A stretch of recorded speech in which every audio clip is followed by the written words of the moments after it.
Hello, everybody. Now, I thought we were going to have that beginning that Beard does, where they go, no. Apparently, we didn't have that in there. Hey, Tim, how you doing, buddy? If you want to come on, just let me know. We can chat some hockey, because that's what we do here. Waiting for.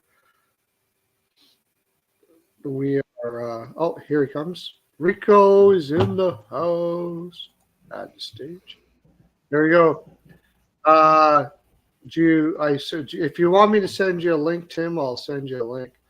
So, how's it going there, Rico? You enjoying the games this evening? Probably not. I was enjoying it until I lost all faith in Samsonov again. Now the Leafs got a bunch of mediocre goalies. It's almost like, geez, might as well throw Marty Jones in there and just give him a quick lick before the season's done, or put Samsonov right back in there to get his confidence going against Detroit on Saturday, because somebody's got to take that number one job there, and Samsonov was a little deep in his net there on a couple of those goals, and it's a little tricky. Yeah. Oh no, man. I'm gonna. Tim wants to come on here, so I'm gonna. Send him over an email. But I mean, he was horrible today. Samsonov was man, guy is so inconsistent. It is absolutely I don't trust him. Crazy. I don't trust him. I don't care. Is there a more inconsistent goal? Is there a more inconsistent goaltender out there? I can't think of one that can be so good one for a couple games and just so absolute ass. Yeah, I don't know if there is. I can't think of one, because this guy's in my backyard with the team that I follow, and I just it's right in front of me, and it's just worrisome, man. I don't blame you. I really don't blame you at all. If that was my team and I had him, what I saw tonight, I don't trust him. Man. I saw him in the playoffs last year, and I think it was Barkov or somebody just came over to blue line and took a wrist shot, and it beat Samsonov in the playoffs last year. And that goal just stuck with me, and it's not leaving my head. And I just know that he could break down at any moment and just lose all that consistency any time in the playoffs, and it just scares the hell out of me, to be honest with you, having him in net. Yeah, like I said, man, you know what you got from Martin Jones. I would just keep him on a bit of a. Well, he's kind of the same way too, though. He's not very consistent. You just find him a little more technical, a little more technically sound. Like Samsonov was halfway into his crease on that last Jesper Bratt goal. Yeah, when he's playing bad, he chases pucks that are 3 feet outside of the net, and has to scramble back and stuff like that. Yeah, he's getting beat over his blocker and over his glove by shots not right in front of him either. And he's too deep into his net. He's not confident. He's not out there challenging people. And it didn't help that Bratt blew by Edmondson there either, but it was still a savable shot. He didn't have the angle because he was too deep in his net, and it just man. Yeah. No, that's how he's like when he's not on. And I don't know if I've ever seen a goaltender that can be so bad and so good. Well, at least not in the league today, anyways. All right, I sent the thing to Tim so he can come on here anytime. Cool, man. Yeah, we can have Tim on. That'll be cool. Let me go back just so I can see everybody here. So, okay. Well, anybody else want to chat now? Tampa, Ottawa. I was leaning Ottawa, but I never put anything on it. I don't know what the final ended up being on that. But I thought that was going to be an over for sure, and it wasn't. Yeah, Ottawa won there in a shootout. Yeah. I was leaning Ottawa, but I didn't take them. I just took the over. Well, I didn't get that. It seemed like kind of a flat spot for Tampa Bay, especially with their backup goaltender. That's why I thought there would be more goals, though. There wasn't a lot of shots there. Wasn't a lot of. And for me, I mean, there's so much to be concerned about in Ottawa right now. As far as like what they're going to do next year, we talked about it a little bit last night. But you get into the end here, like they're not tanking. These are guys that are supposed to be playing for their NHL to stay in Ottawa or NHL contracts. Did you see a team that was doing that there today? Did you watch it at all? I I didn't watch the whole game. I was tuned into Detroit Pittsburgh, with which these two teams might as well just run off together because they're the exact same, inconsistent goaltending. A couple of guys up front that could kind of put the puck in a net, just inconsistent. Like, man, I can't believe Pittsburgh. Pittsburgh's the key of letting teams back into a game once you're up on them. They did it with Colorado, did it with Tampa, and they let Detroit right back into this game as well too. So I mean, Pittsburgh by the skin of their teeth. I just saw the Islanders won in overtime too. So Good. I think the Islanders are making the playoffs. I think I had it. I think I was stupid, though. I think I did it in regulation, so it don't really matter. I don't know why you'd ever take the Islanders in regulation there, but I thought it's the only way you could take it. But they never win in regulation. Like, they never win easy. But they did win, so that's good. I don't, like, a lot of people are talking about they wouldn't want to play the Islanders in the first round. I disagree. I'd love to play the Islanders in the first round. I think I think they're like Patrick Waugh is getting everything out of them that they can, but it ain't much.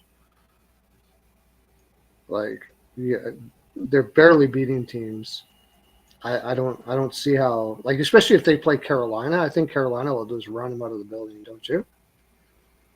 Yeah, I think like the Islanders are sitting in third right now. Yeah, so they could be playing Carolina if it started tomorrow. I mean, they're 2 points ahead of Washington. Like Washington, that was a big swing with the Islanders winning tonight, so they kind of switched spots. And then Pittsburgh's tied with Detroit at 84 and Philly's at 83 right now. So I mean, any of those teams, Pittsburgh, Detroit, Philly, Washington, Islanders, I can't really see them beating Carolina or the Rangers in the first round. I mean, whoever ends up the wild card 2 and the Metro 3, I don't think those are going to be very long series. I think they might have a better chance against the Rangers, but I don't see them beating either one of them either.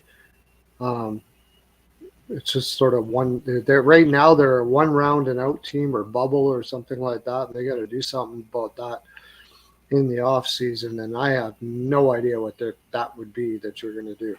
I really have no idea. I don't know how you get around those contracts stuff. Like they got quite a difficult task ahead of them to not just this year, but for the long term. I just can't see how they're going to do anything. They have to kind of move Pajot and try to get a number one center, but there isn't any number one centers out there, and they don't have a lot in their pipeline. I mean, I don't know. Like, people talk about a lot of teams are in terrible positions, and they bring up a lot of teams, but they don't talk about the Islanders. I think the Islanders could be, besides maybe Calgary. Well, even Calgary's got draft picks. Like, the Islanders, to me, like, I think, or Pittsburgh could be, but you could still add in the offseason, and Pittsburgh could still be a decent team. But I think the Islanders are in big trouble down the road here. Like, I don't see any direction that they could go that makes sense.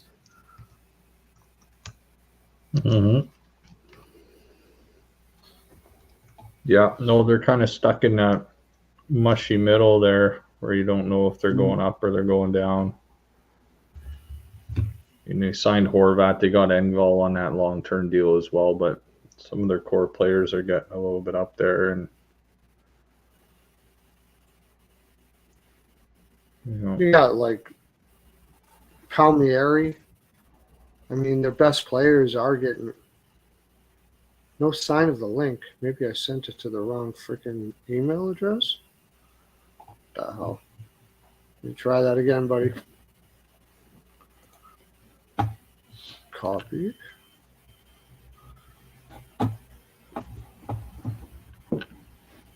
Copy. Okay. Yeah, like I don't know what they're gonna do. Who do you trade? Move me. I know one thing. If you're gonna have Patrick Waugh, one thing for sure, they have to get an offensive defenseman. You can't play that system without an offensive defenseman. And Dobson is, I suppose, but they need more of it. Like Pulak, Palich, Mayfield, these guys aren't puck-moving guys. And he plays a puck-moving game. So, to me, that's probably the first thing they're going to have to take care of there is they're going to have to get some guys that can move the puck out of the zone if you're going to play Patrick Waugh's style. Besides one, Pulak.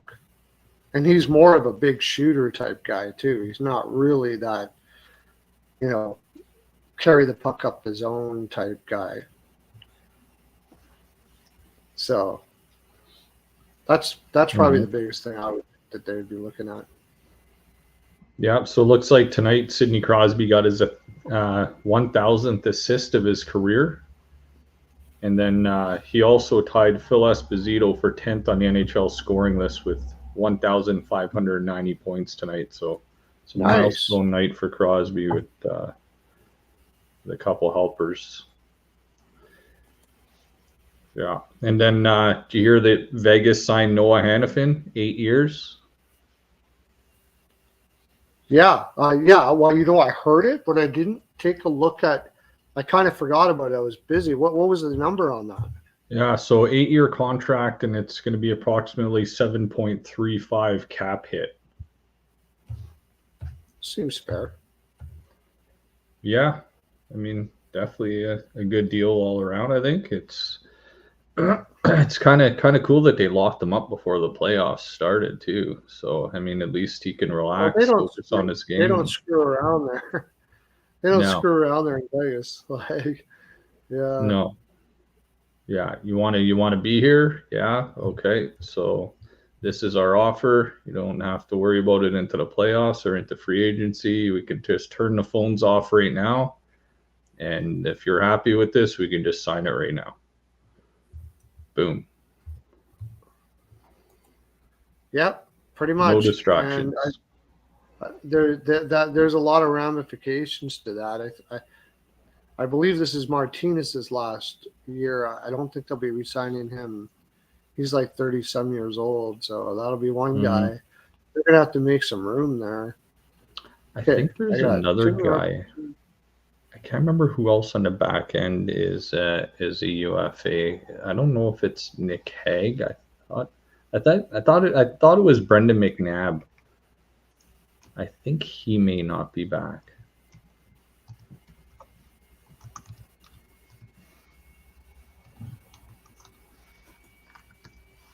Braden McNabb, yeah. Contract, yes, yeah, your deal. 23-24. Oh no, I think he has one more. Braden McNabb. Yeah, he's 33 right now, so he'll probably have one more year and then he's done.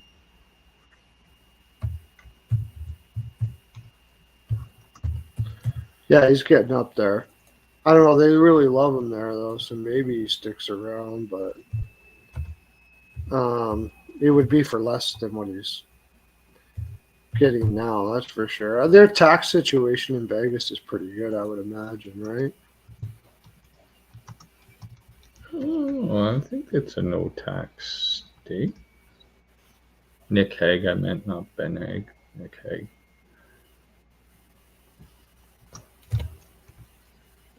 I was thinking of Ben Hutton.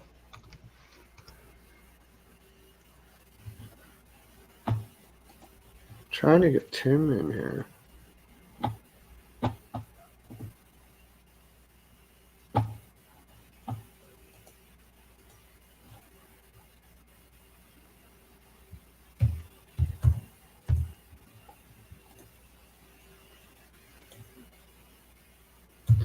Matthew's got a couple tonight, so he's got 68 on the year now. Did he get a couple tonight? Wow. Yeah, and they just kept trying to feed him too. They forgot to win that hockey game because it felt like they were just trying to pass him the puck every time they were on his line. I mean, it happened a couple times, but you end up losing that game in regulation, not get any points out of it. Yeah, it was a bad loss. But I agree with you. I think it's mostly on Samsonov. Like it was there, and then once they realized that they didn't have the goaltending, they kind of just went, okay, well, I guess this is over then. Yeah, Samsonov made 14 saves and he gave up 6 goals. That's without looking at the math, that just doesn't add up. Yeah. And he didn't look good either. No. Okay, I've sent this to you a couple different ways, Tim, so you should be able to get on now. I would hope.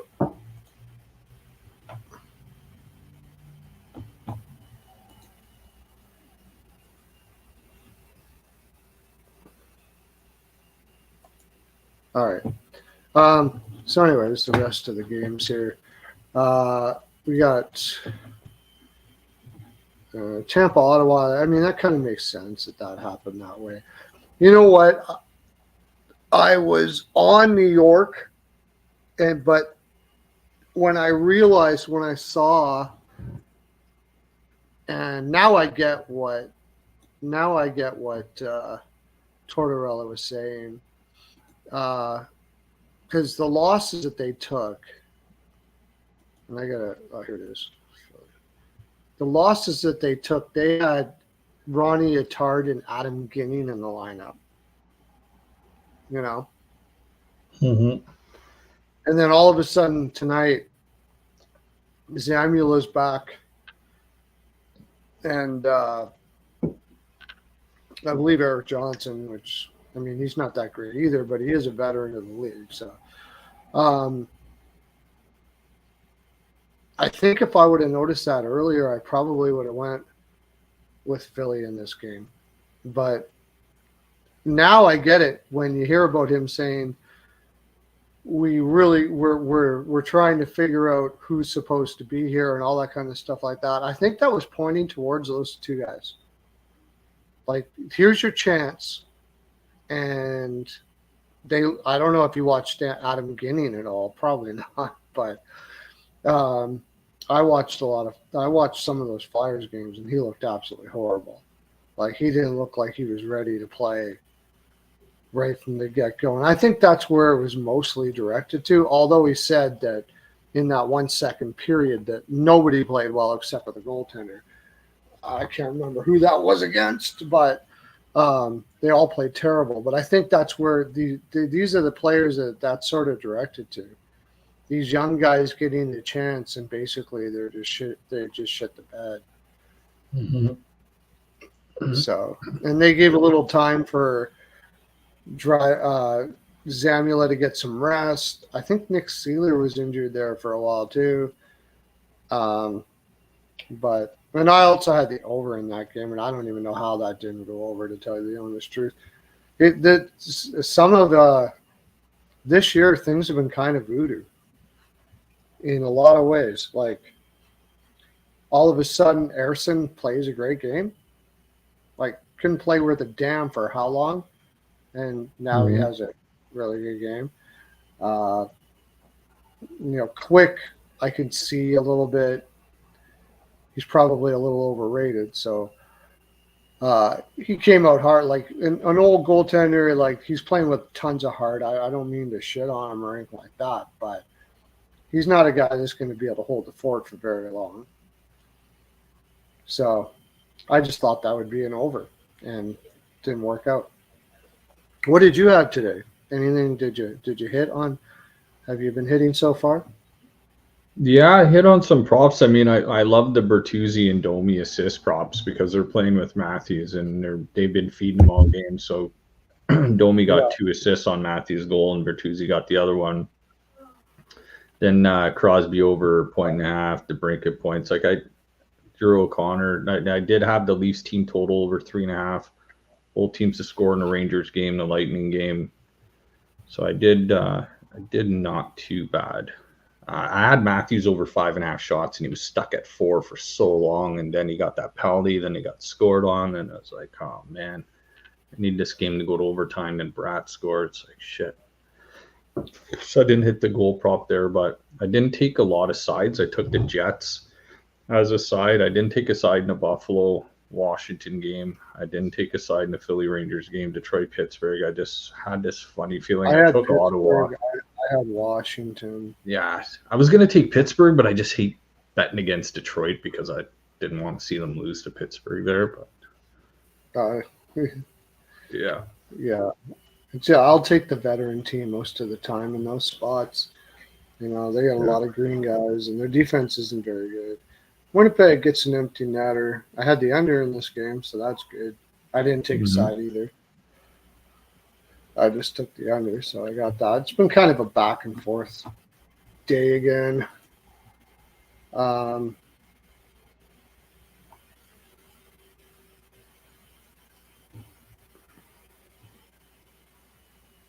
Where the heck is my... There we go.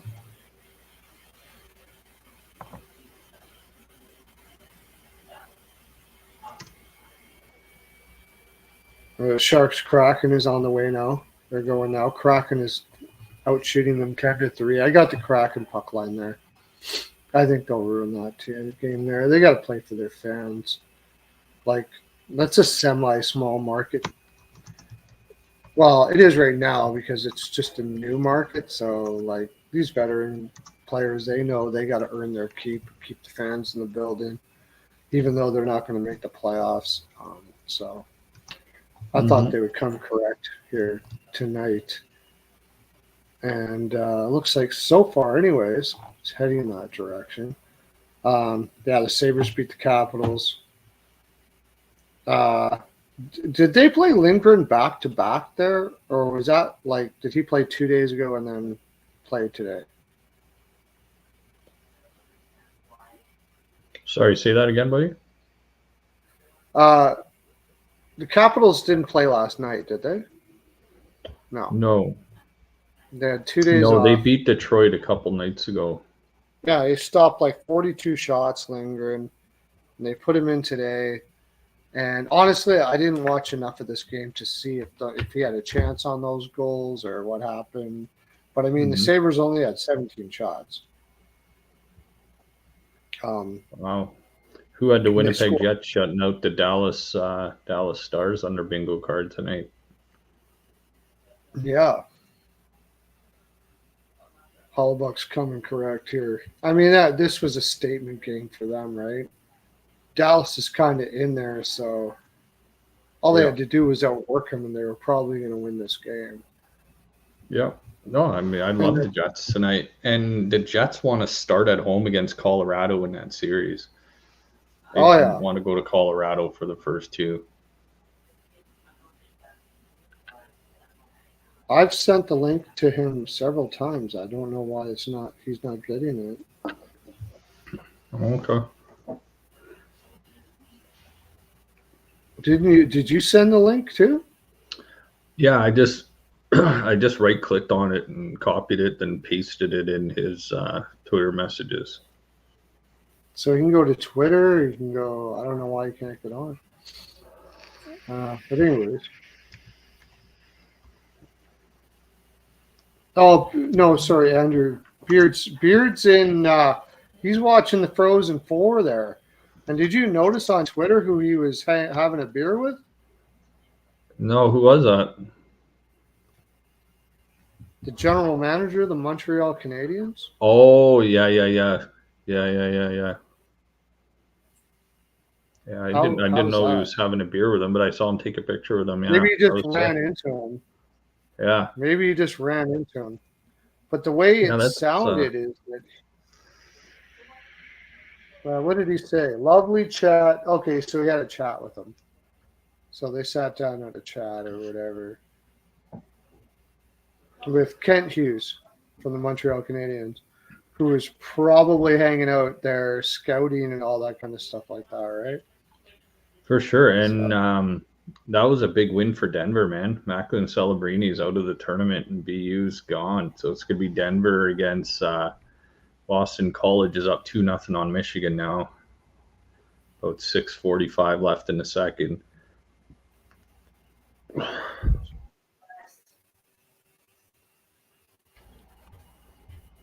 Yeah, Boston. Oh,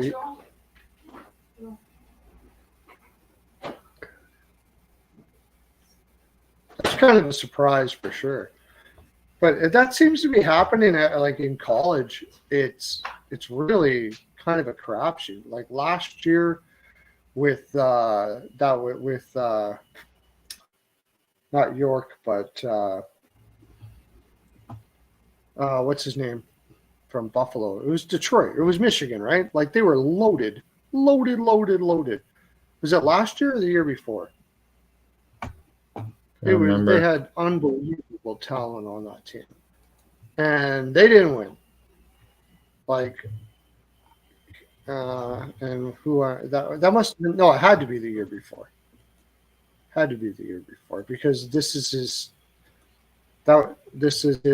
second season. So, who I'm talking about is Owen Power. Remember that team for Michigan? Mm-hmm.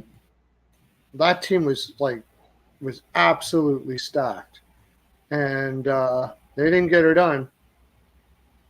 And it seems to happen like in U.S. hockey. It's you can load up, and it gives you a chance, but it's a different. How do I explain it? Like when you're talking about that college stuff, like there's a lot more factors than just having all the talent in the world and that. That's what I really like about the NCAA. Like there's a lot of grind to it. It's different. Like if you had that same team that U of Michigan had, and that was in 2021-22. That's right. If you had that same team and you put them in junior, like all of those players, and you put them in junior, they're winning the Memorial for sure. It's not even freaking close. Like that team is absolutely insane. But in college, I got to pay more attention to it because superpower teams don't do well, is I guess what I'm trying to say. Like when they've got the team just absolutely stacked, more often than not, they don't win. And I don't know why that is.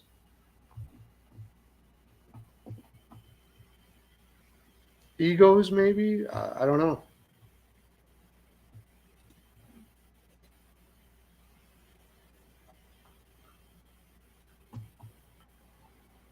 Oh, he had Matthews to score paired with Leaf Salmel, Subhuman Gaucho. That sucks. Oh, look at Goose is in now. How you doing, buddy? How you doing? Which link actually worked for you? Rico's. Your email still hasn't come through. So I don't know what the fuck to tell you, but we got there. I sent you emails in several different ways and several. Okay, well at least you got on anyway. Yeah, no, nothing. Nothing showed up. Yeah. So what do you think about the Leafs?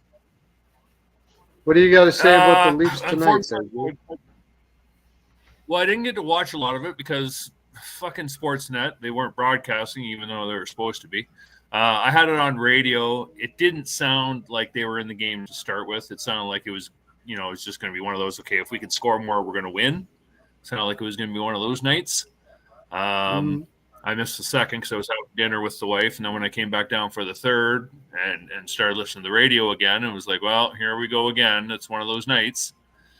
I don't know. Without seeing Samsonov playing, it's kind of hard to kind of pick on him. Based on what I heard, based on the score, based on everything that went on, nobody had their head in the game. I do agree. Every time I heard Matthews pass to Matthews. Pass to Matthews. If you're not making that pass to Matthews and maybe taking a shot, might have been a different story, right? Like you say, like yeah, you got him to 68. That's great. But you still got to worry, like you said, Rico, you still got to worry about winning the fucking game, right? Mm-hmm. Does it make a difference in the grand scheme of things? Everybody seems to say, it's not going to make a difference if they win or lose. Well, I disagree. If they win and Tampa Bay lost, which they did, okay, good. So no harm, no foul. They lose and Tampa Bay loses, okay, no harm, no foul. But they can still get into second and get fucking home ice for the playoffs for the first round anyway. That to me is a big thing. Yeah, the crowd at Toronto can be touch and go some days, but last year's playoffs, they were fantastic. So, right? So, I don't know. Am I happy about it? No.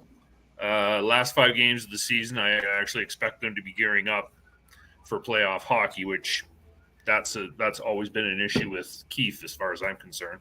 I don't think he knows how to get the guys moving, right? But they're also pros, and they should be able to get their own shit moving. So take your pick, right? So, yeah. I did have Ottawa. Just on the side, I did have Ottawa. I had the Islanders draw. I had Montreal money line. Yeah, I had Montreal money line, and I had the Flames as a money line. But I parlayed all the Canadian teams tonight, so that's kind of going to fizzle that one out because the Leafs didn't do what they needed to do. So Leafs play Detroit. Yeah, Leafs play on Thursday or Friday. The hell's day? No, Saturday. Sorry, I'm reading the chat as we're going here. So now Rico, with that tie game tonight, does that keep Detroit in the hunt, or is it going to be what everybody else does around them that is going to determine what the fuck goes on? It keeps them there because now they're tied with Pittsburgh with 84 points. And then basically the Islanders and Washington just switch spots. So Washington's now in that second wild card with 85 points, and Pittsburgh and Detroit are 1 behind Washington right now, and then Philly's 2 behind. So New Jersey's officially eliminated, but yeah, the Flyers are 2 points out of Washington. Washington and Detroit and Pittsburgh have game in hands where they all played 78 and Philly's played 79. So it's going to be tough for Philly to get in there, but between Pittsburgh and Detroit and Washington, I think the Islanders. Basically, Philly needs to win out and needs everybody else to kind of lose every game they can and hope for some good luck. Yeah. Okay. So goodbye, Philly. That's fine. Yeah. They were selling at the deadline. They didn't expect to make the playoffs, so it's good experience for them for next year, right? Whatever going forward. So. Yeah, well, I was just saying before you came on that I think all of that stuff that Tortorella was saying, that they were using a lot of guys like Ginning and Altard or whatever, like some minor league guys. And I think that was more directed towards them than anything. Like, you're supposed to come up and take a spot, and they looked terrible. They really did. So I think he was trying to push some buttons. Right, I think he was trying to push buttons to get them going, right? But realistically, if you're going to push buttons, say it to them plain and straight up and straightforward in the room. Hey, listen, if you play well, we can make the playoffs. You guys got to play well instead of going through the media. I don't think benching Couturier for one night. He's going to say that all in the room. But if he's not, then what's he doing? Right? He either means what he says or he doesn't. No, and actually, Tortorella will say shit like that too, simply because he wants to take the heat off his players. and he wants to take center stage. So everybody talked about Tortorella the next day. Tortorella. So you don't have the media going to scramble around the players. They all want the story about Tortorella. He does that all the time. And then when he goes in the room, sometimes, from what I've heard, wait a second, let me finish. From what I've heard, he'll do shit like that, and then he'll go in the room and he'll laugh about it with the players.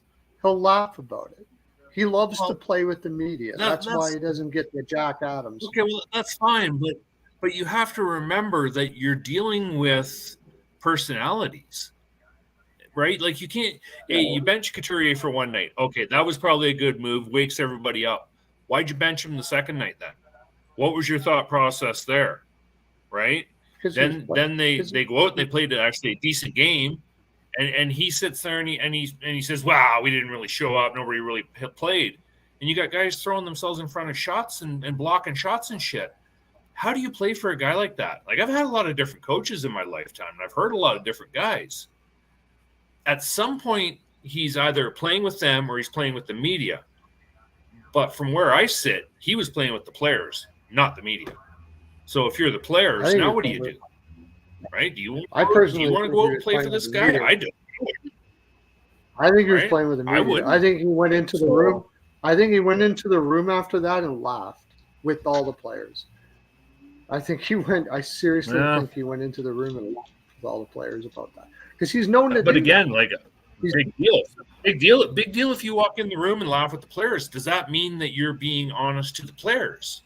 He's not laughing at you have to look at it from the players. Right? Know what no, that's not what I'm saying. The players know what he's doing. He's not laughing at the players. He's laughing with the players. No. He will do stuff like that and get the media going, and then he'll laugh about it. So, like, the players don't care. But if you're a young guy, and you're saying, no, do not say that. Do not say that. These are young guys, dude. Half that team is under 25. You're playing with them. That's what they, right? Like that. This is my issue. Is if he's fucking with the media and then he walks in the room and he's laughing at the guys. Oh, I didn't mean that. Blah blah blah. If the guys don't believe him, right? If they think he's fucking with them instead of actually fucking with the media, right? That's what I'm getting at. Then you have a point. He might have actually caused it just by not being straightforward. I think they believe. I don't know at this point. Like that I think they know exactly what he's doing. I think he's deflecting. That team was never going to. Like I already said this in the beginning of the year. I had Philadelphia as a bubble team, and I said it at the beginning of the year. They're too green. They're going to fade out at the end of just before the All-Star break and at the end of this season. They're way too green. Those guys are not. None of those guys have. You got Sealer. He's never played these kind of minutes in his freaking life. You got York playing 25 minutes. No. Like, there's no way. Like, it's not a surprise that they fade out at the end, right? It's not a surprise at all. So, I mean, it's not. No, they weren't going to be able to keep up the pace that they were going at. They're not built that way yet, right? There's just not enough guys there. So I wasn't surprised that what Tortorella did was make it so the media didn't go ask all these young players what's going wrong with the team and ask them the same questions over and over again. They didn't because all they cared about is Tortorella. He took up the media. He was on top of Twitter. He was everywhere for like 2-3 days. So the kids got to be left alone to get better at my game. And I believe that's why he did what he did. And I believe the players knew exactly why he did what he did. And he went and laughed about it. And like you said, if they don't believe him, you're right. He's screwed. But I believe they believed him. He was right. They knew what he was doing. That's what I think was happening there. Everything's calculated with Torts. See, but I realize that, but you also, that shit doesn't work anymore, right? What he was doing back in 2000, 2005, 2010, that don't work anymore. It's a different, it's a different landscape. So I think there's players on there that didn't believe him, That bunch, I believe. Maybe not the entire team, but there's definitely some that are looking at him sideways going, I can't trust you because I don't know when you're telling the truth, right? And these are younger guys, man. You can't treat them like that anymore. Like, you just can't, right? It's unfortunate. Well, I think it was a double-edged thing because I think he was actually talking about some players as well that weren't good enough. And I think those players were the ones that were in there that from the AHL that just weren't banging it out. And then they come out against the Rangers today and they have all their guys back and they go and play a fantastic game. That's part of it. True. But true. That's true. So, right, who knows, right? But I think this little bit of shenanigans, this just cost him a year on his job. Right? Torts won't finish the year next year. I don't think he'll be gone. I'll tell you what. If you got players that could play for Tortorella for 7 years, 8 years, you'd have 3 cups. If you find players that can play for him and know what he's all about and know how he ticks and not get butt hurt and be able to focus on your game and focus on what you're doing, you will win cups. He saved LeCavalier's career. LeCavalier was going nowhere if it wasn't for Tortorella. And he basically he pushed it to the point where he had to quit, or you're going to do what or you're going to become one of the best centers in the league. And as soon as he left, LeCavalier went back to all of his nonsense again. But again, Pearlo, that's 15 years ago. I know that was a while back. I don't care. It still applies today. Landscape. And I say the same thing about Sutter too. Look, just wait. I say the same thing about Sutter too. Look at this stupid Calgary team. They couldn't handle Sutter. Oh, he's too old school, blah, blah, blah, blah. No, you guys are useless. And you're proving it. You're proving it. These guys are amazing. Calgary's not a good team, so that's not a very good example. But no, but Sutter actually lost that by being Sutter. Sutter, that's fine, but at some point you still have to adjust. You can't stay in the crusty old coach mold. You just can't. Tortorella's not the same guy he was when he was with the Rangers. You're dealing with a whole different generation, Pearlo. It's just not done that way anymore. And that's Cassidy does it. Cassidy's the same way. Nobody talks about Cassidy. Cassidy's the same way. It's the exact same dude. But I'll bet Cassidy you 10-1. But I'll bet you Cassidy talks to his players better than Sutter or Torts does. I'll bet Sutter, he does. Yes, because you don't see Torts. You don't see Cassidy running his guys down in the media. Like, you just don't. Right? Yeah, if he does, he'll come out and say so and so didn't have a good game, right? But he pissed off. But that's what I mean. You can't just bulldoze young guys. You can't bulldoze them and expect them to bounce up. That doesn't work anymore. It just doesn't. Like, it just doesn't. That's the thing. Yeah. The good coaches learn how to adapt. Torts is very much one way. But I'll say this much. He's proven he's right. Like, if you can put up with the guy, you can win with him. That's the thing. But with he's never lasted. What's his longest stretch? 3 years? 4 years? Maybe? He was a year and a half in Vancouver. He was the average years in Tampa Bay. The average a good coach will last longer than that. Good coach will last longer than that. Coach lasts 3.5 years. You got a guy like Maurice that could hang out there a little bit longer. Look at DeBoer. You think he's a bad coach? How many times has he moved on? No, I think he's a great coach. But he also spent 10 years in the OHL learning how to communicate with players. And where did it get him? Where did it get him? He got kicked out of New Jersey. He gets kicked out of Vegas. Yeah. And now he's in Dallas, and now he's in Dallas. Same thing. If he only has a 3.5 year shelf life, look at Laviolette. Laviolette is another one. He's one of the greatest coaches of all time. What is he last? 4 years? Look at Keith. How Keith has lasted this long is beyond me, because he's not a very good coach, in my opinion. But he's still there. He's the second longest tenured coach in the NHL right now. And why? No. Because he 'Cause learned the players- to deal with younger guys. And the players Okay, like right, him, like so they'll this is play what he for him. wants. Nobody checks I'll be out right on back. Keith. No, the message might get stale, right? Which is probably true, right? But like that's the same as what's his name in Edmonton, the new guy that's there now. I'll bet you he's there a good 3 or 4 years.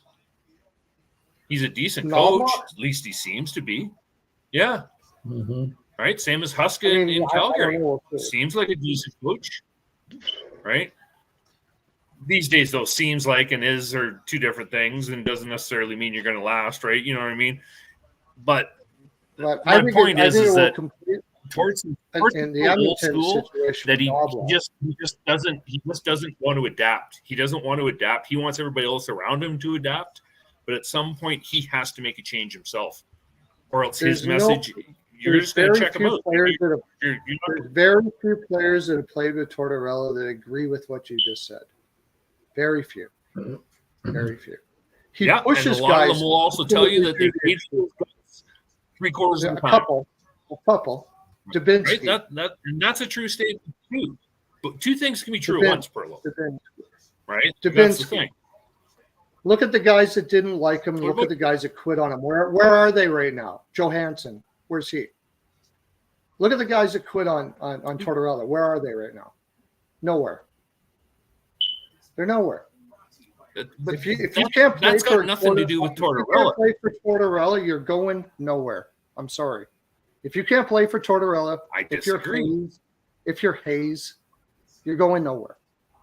These guys are going nowhere. Tell me a guy that quit on Tortorella that actually is good now. Tell me one guy. I don't know any guys that have quit on Tortorella. I know guys that have checked out and stopped listening to him because he's an asshole. Yeah.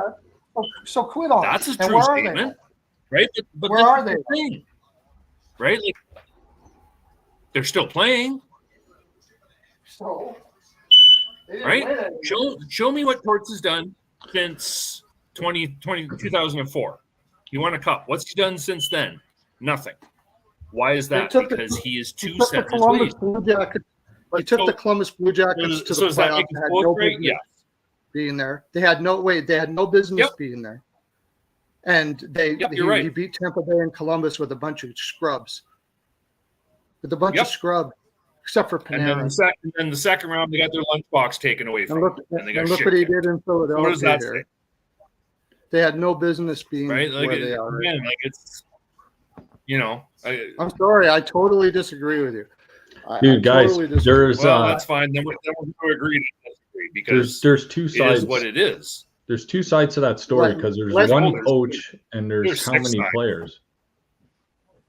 Like you So- coach one Right. way, you have one style of getting a message across, but then you've got 26 players on a roster, and sometimes those players can't take the manner that you coach. And being a coach with one way, and that's Torts' way or the highway, some guys will not benefit from that and be able to be motivated by that type of leadership, and it's not for them. So maybe they got to move on to another coach. No, exactly. I mean, being a good coach is being able to adapt and identify with each personality, each player, which ones need to be pushed this certain way, which ones don't.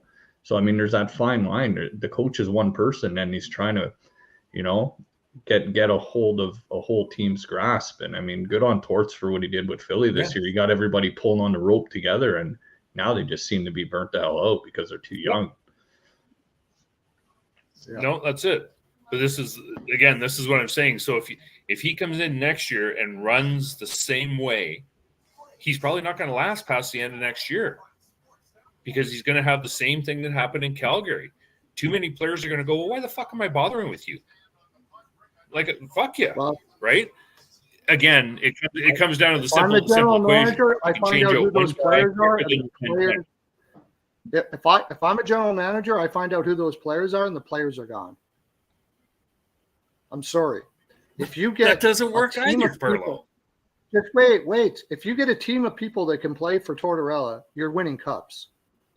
So the players are gone. I don't care. I stand by it. If you get a team of people that will play for Tortorella, so by that statement, all the players he's had in Columbus, Vancouver, wherever else he's been, we're all junk. Like that. This is what I'm saying. Like, No, I didn't say that. You can't keep hitting the stick all the time. It doesn't work. It just doesn't work. I didn't say they were junk. Panarin loved Tortorella. Panarin absolutely loved Tortorella. No, he did. Absolutely. He said it at the beginning. He backed him all the time. He'd have him back again. Lots of guys loved him. Most of the guys loved him. The guys that they ended up having to trade, and like I said, like Johansson is a very good example. They traded him for Seth Jones. Johansson wasn't working out. He didn't like Tortorella. And look what he did in his career. And this goes on and on and on. If you go back and look at the guys that actually vocally didn't like Tortorella, they usually don't go anywhere. A lot of those guys went on to another team and they kept playing Pearlo. Yeah, they kept playing, but they didn't go anywhere. That's what I'm saying. They didn't. But regardless, the point is that you can't hit all 20 guys with the same stick. You just can't. It's not going to work anymore. You have to learn. Rico said it. You have to learn how to touch. You have to learn how to get in touch with each guy individually and figure out how to push his button. Right? What works for one guy is not going to work for the other. Plain and simple. So, and that's why I say, come next year, if he's going to come in and beat them all with a stick again, he's not going to last, and he never does. That's why. That's funny that you say that because Rod Brindamore, and a Stanley Cup don't lie. Rod Brindamore, who everybody says is one of the greatest coaches out there, he beats everybody with the same stick. He says it himself. You got to play this way, or you're out. Rod doesn't play head games, dude. He doesn't play head games. Torts plays head games. Rod doesn't. Rod doesn't. Yeah, I would say he has a different way of doing it, but he doesn't. The big difference there was Rod Brindamore was a player too. Rod was a player too. Right? Yeah. Again, this is Kevin Fiala goal. Yeah. LA already up. LA's up good. That's okay. Calgary needs to lose. Anyway, this was an awesome discussion. We should probably move on to what some of the games that are going on now. I forgot there was actually games going on. Very meaningful ones. Now it's just basically all this. What happened in that Dallas game? Did they come back? Nope, 3-0 Jets. Because they were down 2-0. There you go. All right. I like Sharks are 1-1 after the first. I still think the Kraken will ruin that game. Where else were we looking? I had the shutout for Bobrovsky, so that cashed. 3-0 final for Winnipeg. All that really does though is Dallas just needs a point, right, to win their division, and 2 to win the conference. Is that right? Do I have that right? I think it was occupancy I heard talking about. It might have been occupancy. Yeah. Jets have most regulation wins in the NHL. Shit. How'd that work out? Really? I didn't know that. Regulation wins. Okay. All right. I see where you're at. They have the most regulation wins, the Jets, in the NHL? Who said that? Yep. Occupancy. I did not know that. Wow. No, well, I read the regulation, but it didn't click. So I'm thinking most wins. No, they don't. But yeah, most regulation wins. They do. So I would never have guessed that. Never. Sportsnet tweeted it. Yeah. Hey, hi Nella. Come here, baby. I never would have guessed that. So never would have guessed. No, right? What's that trophy called for the 2 best goalies? Is that the Jennings trophy? Is that the one where the goalies? Jennings. Yeah. So Jennings Award or Jennings Trophy, yeah. So Winnipeg should probably win that one this year because Brossois has been one of the best backups in the league, right? That's who started tonight in Dallas and got the shutout. Isn't Buffalo or not? Sorry, isn't Boston going to win that one again? Oh no! I mean, Brossois got a 2.1 goals against average. The guy's been money. He started in Dallas and got the shutout again tonight. Yeah, they won't be able to afford him next year. I think he's I think he's a free agent next year, isn't he?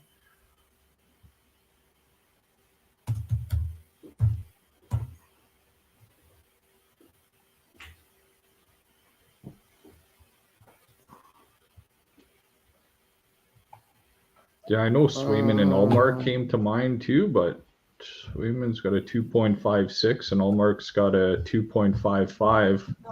No, Hellebuck's got I think a 2.4 something, and Brossois 2.1. Oh, really? Okay. Good God. Wait. Yes. Oh, good I see job. we're gonna get more snow here next week. 20-degree drop again next week, for fuck's sakes. Just bring on spring. Yeah. You heard me. No way. Just stop fucking Really? talking. Yeah, oh yeah. The fuck was what? No. Come here and say hi to the boys. What the? That's okay. Just say hi to the boys. Just poke your head in, say hi to Pearlo and Rico. You'll meet Pearlo in this is Joe. It's my wife. Hi. You'll meet Steve when we go up to see Metallica. He lives up in Everett. Oh, cool. Hello. Yay. Oh, sorry, I'm looking at Drinks Jenny's. around, baby. You guys are going to see There you go. Metallica in Edmonton? Yeah, we got Nice. two sets of tickets for each night, or a set of tickets for each night. So both nights. That's cool. I won those off of Sportsnet 960 here in Calgary. Oh wow, wicked, man. So that's $1,000 worth of concert tickets I didn't have to pay for. Sweet. Were they playing at the rink? No, they're at Commonwealth. Oh, okay, so it's in the Right, summer. 'cause they can fit they can fit six. Yeah. August 18th and 20th, or 20th and 22nd, or something like that. Somewhere in their third week of 3rd and 20th. 23rd and 25th of August. Yeah. So, Yeah. but we're under cover. So even if it rains, or then we won't get wet or shit like that. So Can you let him in? yeah. Sick. So I want to see Heart. Heart's coming in February. I think. No towel. I want to see that. seeing them, they're not I don't know bad, if they're but her good. voice is shot. Really? Everything I've heard from her doesn't sound Yeah, like a shot. her What voice are is shot. Whose voice is shut? Pick from Heart. Hey, Ann, Nancy, whatever one sings. No, Ann Wilson. how did I when she did that outdoor game and she did Remember- Barracuda, it sounded pretty damn good to me. yeah, she still sounds good. How did you win them, Tim? Do you have to be like caller 7 or something, or was there some skill involved?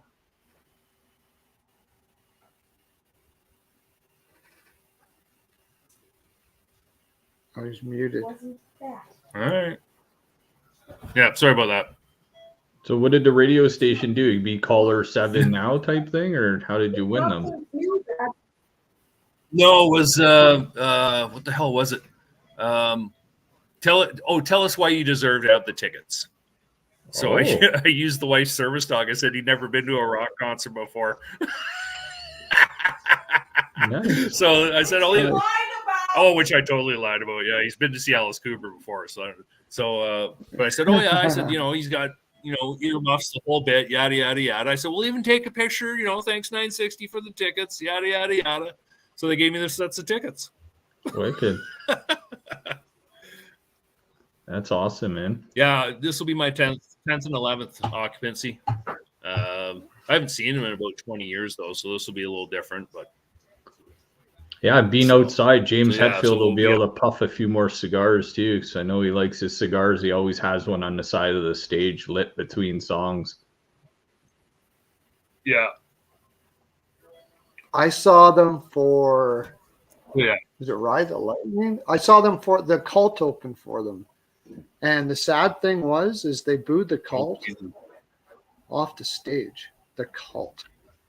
Well, they didn't boo him off the stage because Hetfield came on and told everybody to go to hell. You got a Legends here because they only wanted to see Metallica, right? But I mean, this is the Cult. Yeah.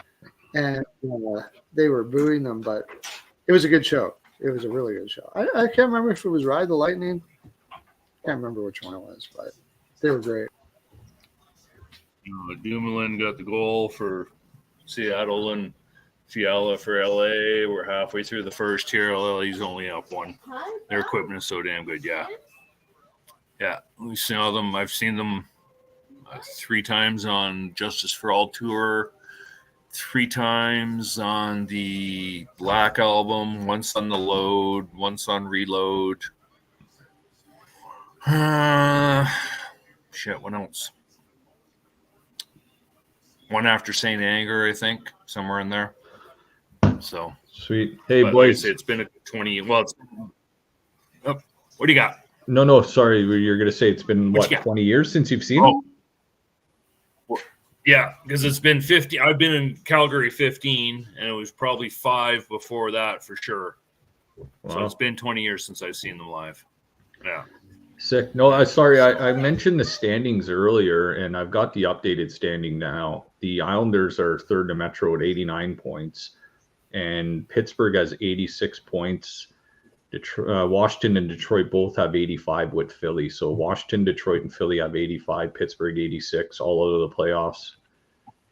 Pittsburgh's actually in a playoff spot with 86, and the Islanders have 89. So, and Philly's got 80 games played. The rest have 79. So Philly's pretty much done because all the other teams have a game in hand, unless they lose. But the funny thing is, the Islanders are the only team in the playoffs with a minus goal differential at minus 20 right now. And the only team out of the playoffs that has a positive goal differential, Buffalo's +1 on the year with a positive goal differential. And they're buried out of the playoffs. So they're not getting smoked in a lot of games, the Sabres. So technically, the Islanders and the Sabres could switch spots because they play the last game of the season against one another, right? So if they match game for game up until that last game, then the winner of that last game will end up in third, and the other team will end up in the wild card. So that could be an interesting game in that last one. As it stands right now, Pittsburgh would play Boston. Right? Yeah, the Islanders play Pittsburgh in the last game of the year. That could really mean something. Yeah, right. So if both the Islanders and the Penguins both go loss, win, whatever, if they match up right until that last game, all of a sudden whoever wins that last game, that's going to carry some weight on where they end up in the standings, like where they seed. Yeah. But what are you really winning? Pittsburgh. Would you rather play Boston or would you rather play Carolina? Jeez, I'd rather play Boston. Pittsburgh's got Carolina. Boston. Yeah. Pittsburgh's in Boston on Saturday. Then they're against the Predators on Monday, and then they finish up in New York with the Islanders on Wednesday next week. Right, so that's their last 3 games. Islanders. They go to New Jersey. Islanders finish up. Oops. And then they play the Rangers Saturday afternoon at 12:30. Then they go to New Jersey after. That's right too. Yeah. Rangers, Devils, Penguins. Rangers Saturday, Devils on Monday, Penguins. Right, so like I say, like if both teams match, like if each team keeps, either winning or losing as the other one does, that 82nd game, that's going to have a lot of implication on where they go. Oh, we're getting funky in LA. Yeah, I know Beard doesn't want to hear it, but I want to see the Penguins in the playoffs. I have a future on the Penguins mind to make the playoffs. I've got a future from the beginning of the year for the I don't really care. But I also had a future on the Islanders to miss the playoffs, so it's pretty much a wash.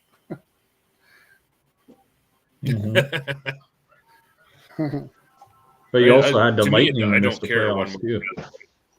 I had the Lightning to miss the playoffs, too. Yeah. Did you?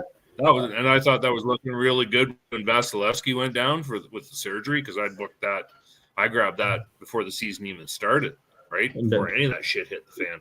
And I thought, that's going to look really good. I grabbed it before he went down. I just thought that this was just a flat spot year for them, but Well, then Sergachev with a double whammy Yeah. injury. He gets injured, then he Yeah. comes back, gets injured again. It's like, holy, the gods are on my side. Yeah. I fucking Pospisil. He's just a fucking pain in the ass, that kid. He's going to get the shit beat Yeah. out of him if he doesn't smarten up. Yeah, he is. At some point, somebody's gonna put the boots to him. Somebody's got to have some balls on that roster, though. Right. Well, I realize that, but again, right, having balls and doing something stupid are two different things, right? Like that's the thing. And that's Like he's exactly nice he's good when he's a pest because he's a really good pest. But he doesn't think about what he's doing. That's the problem. And all he does is hurt the team. Exactly. And nobody's going to stick up for you if you end up in the box doing stupid shit. If you're a hard-nosed player, and you play nice and clean, but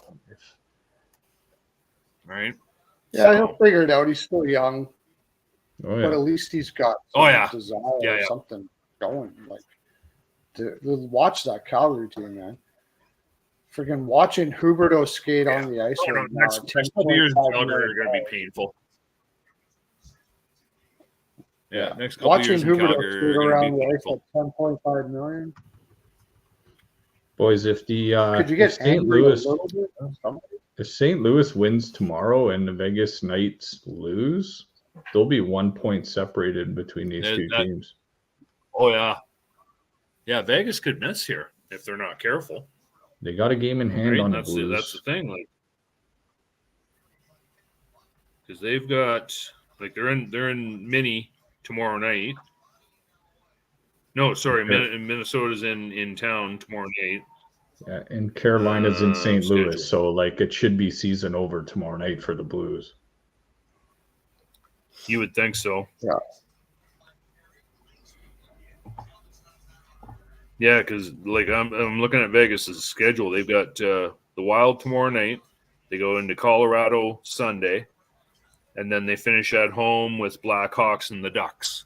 Oh God! So realistically, they should go 3-1. Yeah, you think the NHL set that one right up? I think the NHL teed that one right up for Vegas, to finish off the year against the Hawks and the Ducks. I mean, you still had to get through all the teams to get there, so.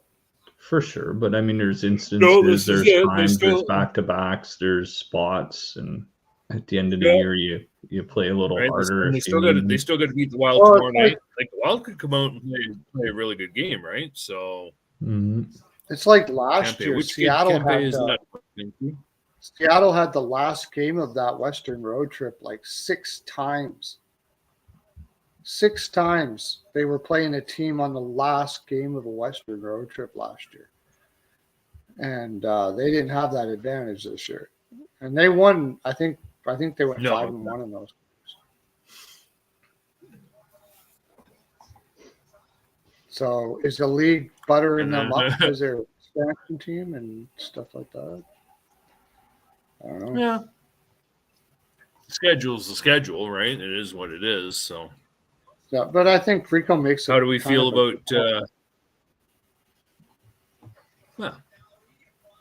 again, the schedule is what it is, right? We better look at tomorrow's games because I know it's getting night time time for Tim's quiet time pretty soon here. So we better get on with it. My head will hit the pillow and I'll be asleep in 5 minutes. Don't you worry about me. All right. We got 1, 2, 3, 4, 5. We only got 5 games tomorrow night. Nice, easy schedule. Yeah. Pretty important games. Yeah, they all got a little bit of weight behind them. Actually, one out of the 5 doesn't. Nashville. That's Chicago. The Flames Ducks game. Oh, the Flames Ducks. Nashville still needs to win. Right? Nashville still needs to win that game, right? They can't afford to be losing them. So yeah. So where you want to start? You want to start with the 6 o'clock game? Hurricanes Blues, 5.5. Late start. Is Rico back yet, or? Yeah, I'm looking right at him. All right. So Yeah. I can't see him because I'm over at Odd. I'm at Odd Shark right now, so I'm just checking out the odds and okay, all gotcha. that kind of stuff. Yeah, no, Rico's back. All right, Pearlo staring All out right, into the betting so abyss.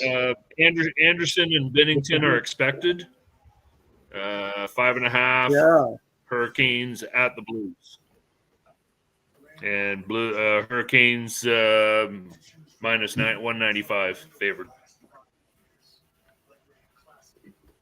Oh man. I So- mean, what do you think, Rico? I think take a shot on the Jets pouring every single last drop of sweat out of their bodies into this game against Carolina at home, and Binnington standing on his head, and this is their Stanley Cup. This is their do or die game. So I mean, at that price, I'll take a flyer on the Blues. I'd probably lean under. I don't think they're going to want to go back and forth. Yeah. I don't think Carolina's going to want to fight as hard as St. Louis is going to want to fight here. So, no, St. Louis I'm is just going to looking drag at him into a fight. 365. St. Louis is plus 165. Leans slightly to the under at 6. Right, so based on that, and the current Hurricanes are minus 200, so you're not playing the minus 200, so you might as well play the Blues at 165. Yeah. Right. At home. And hope that Binnington keeps them in the game. I mean, maybe both teams to score. The only way you can take Carolina there is simply just because they are the better team, man. I mean, on paper for sure, but yeah, I can't get any periods or anything. Did they just lose to Boston before this, though? Who, Hurricanes? Or did they beat Boston? No, they beat Boston 4-1. They went into Boston and won that game. Oh, that's right. They beat Boston 4-1. Yeah, I would take St. Louis here. It's a letdown spot. I like St. Louis there too, 4-1 because Carolina has the Blackhawks and then they have the Blue Jackets next, so they don't need to run themselves out of gas here because they got 2 layups in the next 2 games. Yeah, they are 10-3 over the last 13 though. Carolina. So, as occupancy says, Blues do have a winning record at home. So, Blues are awesome at home. They lose on the road, but they're wicked at home. Yeah. I mean, Freddie Anderson has played well in his last start, but he let up a couple against Boston the last time he faced them. So, yeah, no, I like the Blues because it's just going to be a matter of effort in this game, and I think it's going to be under. I hate seeing it at a 5.5, which I'm seeing it at now. I might parlay it at an under 6.5 with maybe something else on the board for tomorrow night. Yeah. So, anyways, York, are you in agreement, or are you going off the board here? Are you going to take Carolina? Yeah.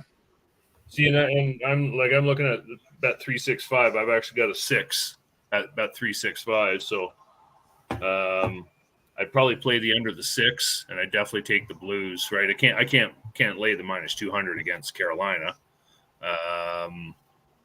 I do like the Blues winning record at home, right? Again, like you say, Carolina, although Carolina still is playing for President's Trophy. So, right, it all depends how much they feel about that. They are figured out for first, as far as I know. I don't think they can lose that now because Rangers lost tonight. So by virtue of all of that, I guess, St. Louis. Take St. Louis at home. Take the plus money, and I'd be looking at the under 6. And that's probably about as far as I'm willing to go with that game because some days Carolina can be Jekyll and Hyde, right? So they have a tendency to play pretty tight in the first. So I don't even want to touch first period over or both teams to score. So yeah, plus money and under 6. Yeah, the thing is, Carolina's got a game in hand now that the Rangers lost tonight. So the Rangers played 80, Carolina's played 79. The only thing that scares me is Carolina plays the Hawks and the Blue Jackets after this game. So I think they might just get outworked a little bit by the Blues.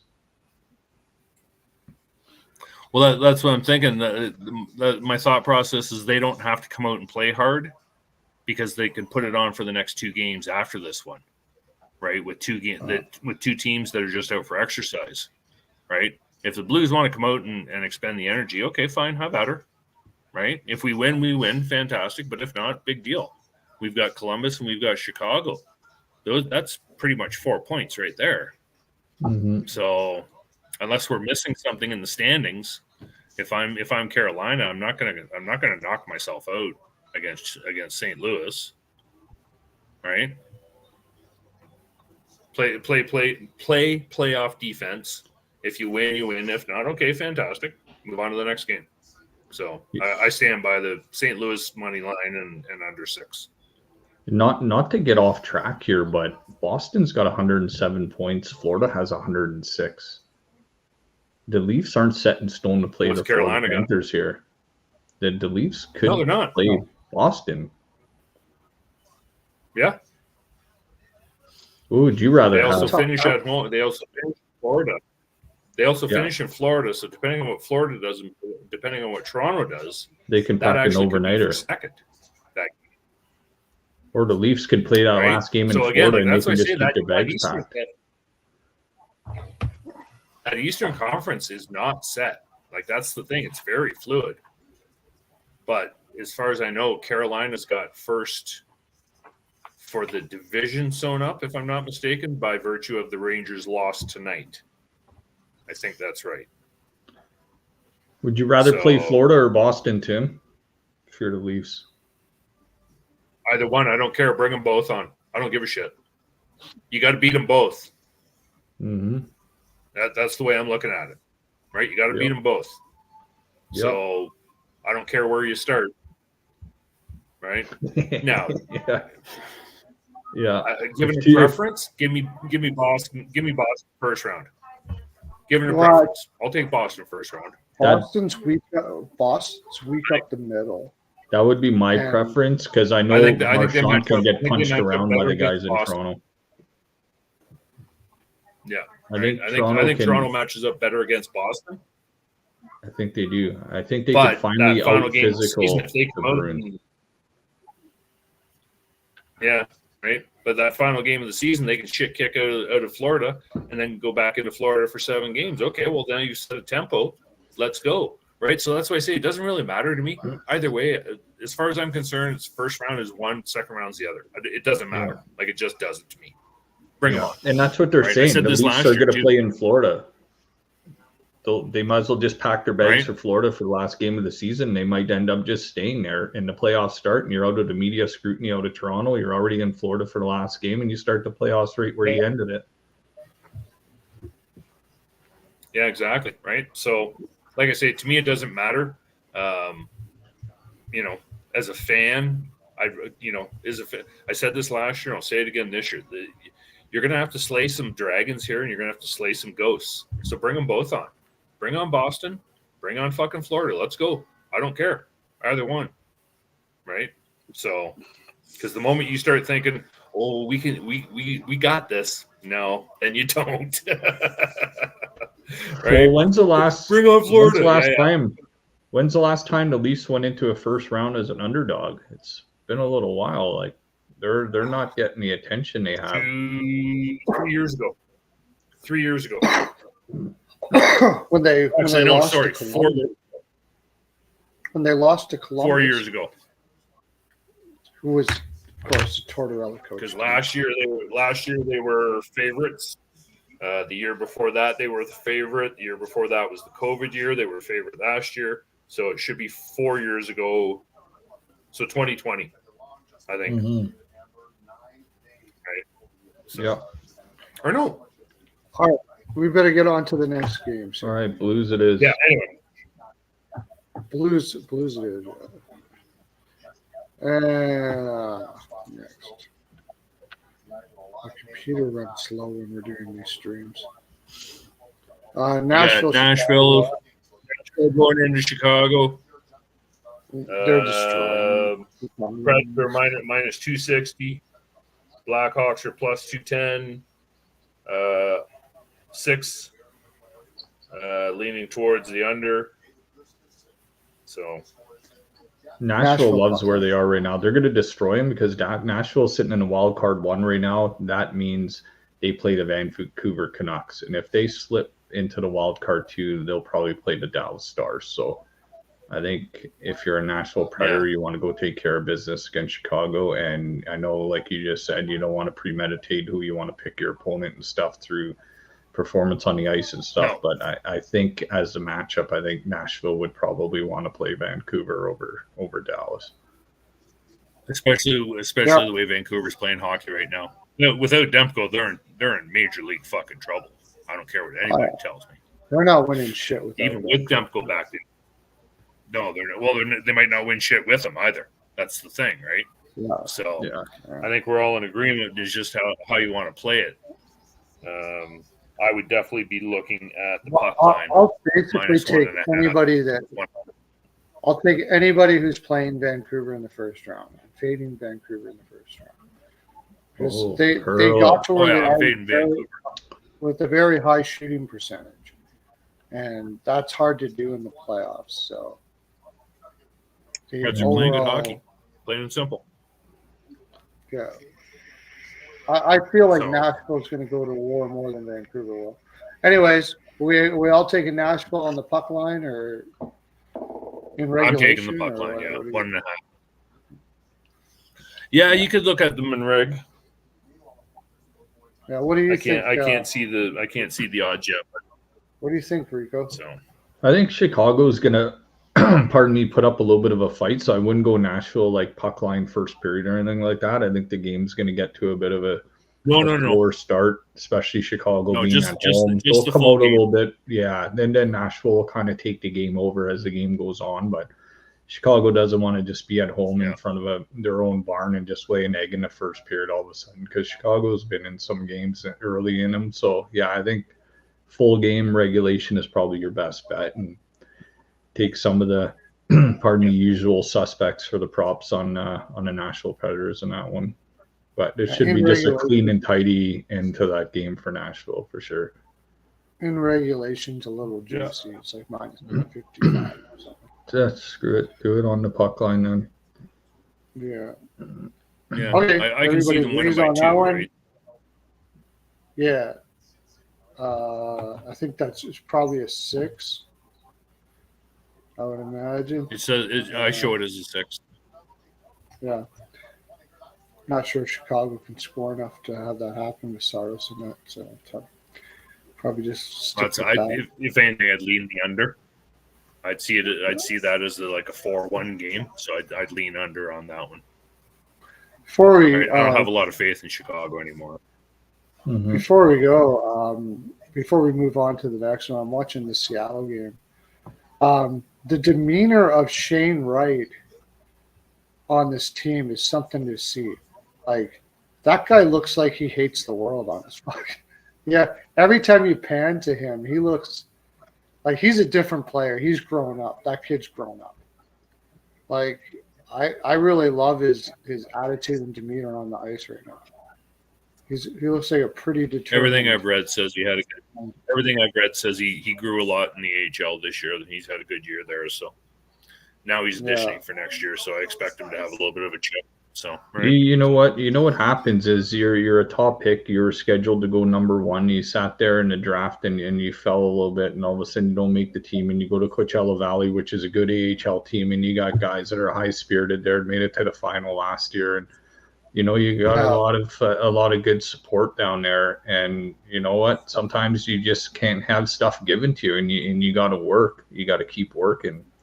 Talent only goes so far, and he probably went down there, worked his ass off, probably had some good coaches and everything that identified with them. And when it was his time to come back, it's time to come back. So you know what? It's all about timing sometimes for each individual, and I hope it works out for him.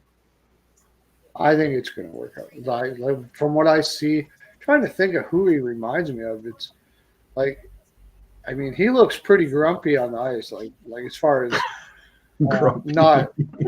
He does, man. Like, I can't. Like, he's very. Well, that's probably the best. That's probably one of the best dwarfs to take after, the grumpy ones. So. He kind of reminds me of play with an edge. He kind of reminds Better than me of Dozy. Taves. Yeah, you don't want They sleepy call- or dozy or sneezy. They call Taves Mr. Serious. And Taves look grumpy on the ice sometimes. Like I don't mean in like a whiny way. Oh, yeah, but in he never looked happy that way. Yeah, he never looked Never happy looked at happy. all. Like, when he was on the ice, he was not smiling with the opposition or with anybody. Like, and that's what he kind of now reminds me of. He kind of reminds me of Taves in a way, which pretty cool. Anyways, Arizona, Edmonton. Does Arizona have a chance here at all? Could Edmonton just hit the bed here? It's possible. They've always got a chance, right? It all depends I mean, on what, if Edmonton wants to play hockey or not, right? Yeah, This is- that's really what it comes I down see- to. I in see my Pickard. opinion. Pickard's already This is- confirmed. Yeah, Pickard is confirmed. Oh, this isn't over for sure. I see a Unless Arizona just see a comes in 6. and doesn't flying fun.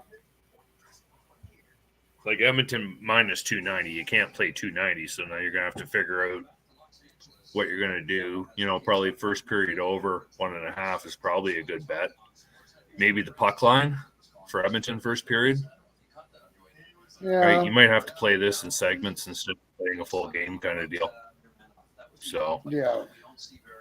that one I I definitely would think- I don't want to do anything with it until I see the lineup. Right, curious to see whether or not McDavid's back, and if McDavid's not back, then I'm curious to see what the lines look like.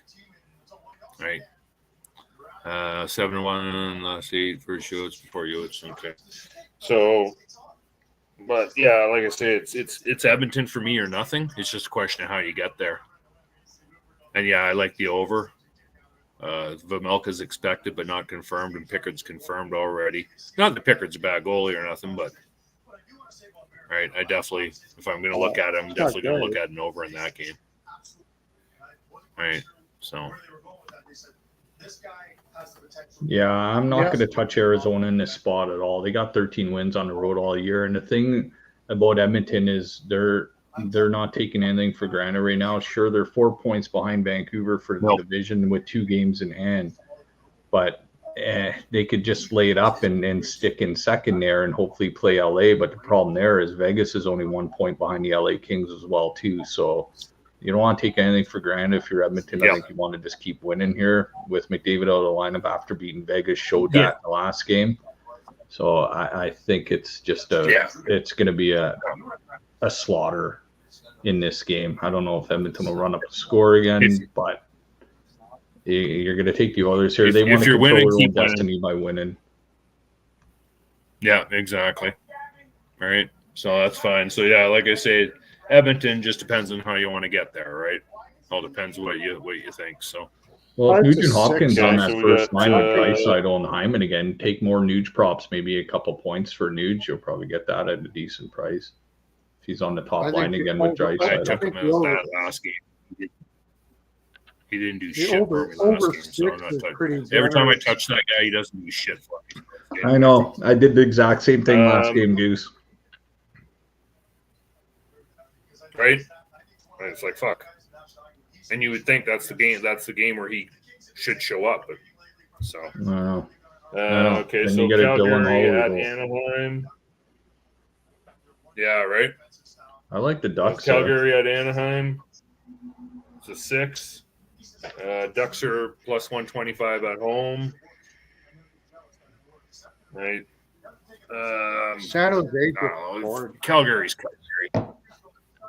Right. All depends, and it's not that it matters, but it's Wolf in net expected in Anaheim because you got Markstrom playing tonight. I don't know. Right. I'm almost probably just going to say pass on it just because the Ducks are when they should lose, they don't. When they should win, they don't. Right. They're Heckle and Jekyll just as bad. So it's almost maybe the over. That might be the one thing. But you know what I mean? Then you almost you need Wolf to give up 3, maybe 4. And I think it's Gibson for Anaheim. So maybe the over is the play there with Gibson in net. And occupancy, yeah, right. Like occupancy came up with a Wolf. Dostal could be a good under, exactly, right. Like it's so again, that's probably a wait for goalie confirmation, wait to see where the chips are, and then go from that. Like the goalies will probably determine how you play that one. They will for me anyway, right? So I'm not playing Calgary no matter what. I'm not So either. Anaheim, I love the Ducks in a spot. 3 games in 4 nights for Calgary, and then they head home after this game, so their bags are packed. They're on their way back to Calgary. This is the last home game of the year. no, for exactly Anaheim. right. That's the other thing. Last home No, game I of the wouldn't year touch for an under with Anaheim, so Gibson they're going to either. want to go out with a win on their last game on home ice, I think, for the Ducks. So. Right, you would think so. oh, fuck. All right, so San Jose is up 3 Right. to 1 so on Seattle. Jesus, yeah. So we like Grubauer. again. Like I'm looking on the website, I see Wolf and Gibson expected. So until I see an actual confirmation on goalies, I'm not going to say what. If it's Dostal and Wolf, I'll probably go under. If it's Gibson against Wolf, I'm looking over because I just don't trust Gibson, even though it is only Calgary, right? Mm-hmm. So I don't know if I want to. I just right. throw a sliver on Anaheim just because. Hey, you can right. They- That's because they're the home team, right? That's And the right. Flames Based on the 3 and 4 for Calgary, right? Flames really just have no balls right now. I can't take them, so I probably won't bet it at all. But if I had to, I'd put it on the. Well, and to be honest with you, I'd rather see Calgary lose out because then they're going to solidify their lottery pick, right? Like right now they're in 7th. They lose the rest of their games, they can end up in 6th, right? So better lottery odds, and 6th they get to protect their pick this year, which means they got to give up next year's to Montreal. And if Vegas goes to the second round, they get a second rounder for Hannafin if Vegas gets through the first round. So there's a couple things at play there for Calgary, right, in terms of picks and shit. So Yeah. So and then final game of the night, which actually should be kind of interesting, might be a good game. Wild going into Vegas. Showing up as a 5.5, so but it's Fleury. Expected Fleury confirmed and Thompson expected. But right now with Vegas's goaltender, you almost have to wait for game day to see who's going to end up in there because of their fucking injuries, right? So, Yeah. Thompson's looked a little. I like Fleury going back into Vegas. Yeah, right. Yeah. It's 5.5, right? I fall back on Matt's outlook. 5.5. I'm playing the over. I don't give a shit who the fuck it is. Right? Wow. I wouldn't have did that with the It's 5.5. Jeff in Dallas today, but yeah, I sort of care who it is, but I did. I could see this going over for sure. Yeah. Right. Especially, Vegas needs to get their fucking offense. Vegas needs this win. So I could see them I think I would just take Vegas money line. Oh yeah, Vegas needs to win. They need it. They need it. I think I would take Vegas money line, but I wouldn't take him in regulation or anything like that. I think it could be a tight game and maybe the draw. Maybe. I was going to say I would consider the draw here. And maybe first period over. Fleury does like to give up that first goal right before he gets settled in the net. So if you get one aside, that gives you your 2 in the first period. Might be a little bit of a stretch, but like I say, I still like the over in it. But I definitely like Vegas more. So you just got to figure out how the fuck to get there.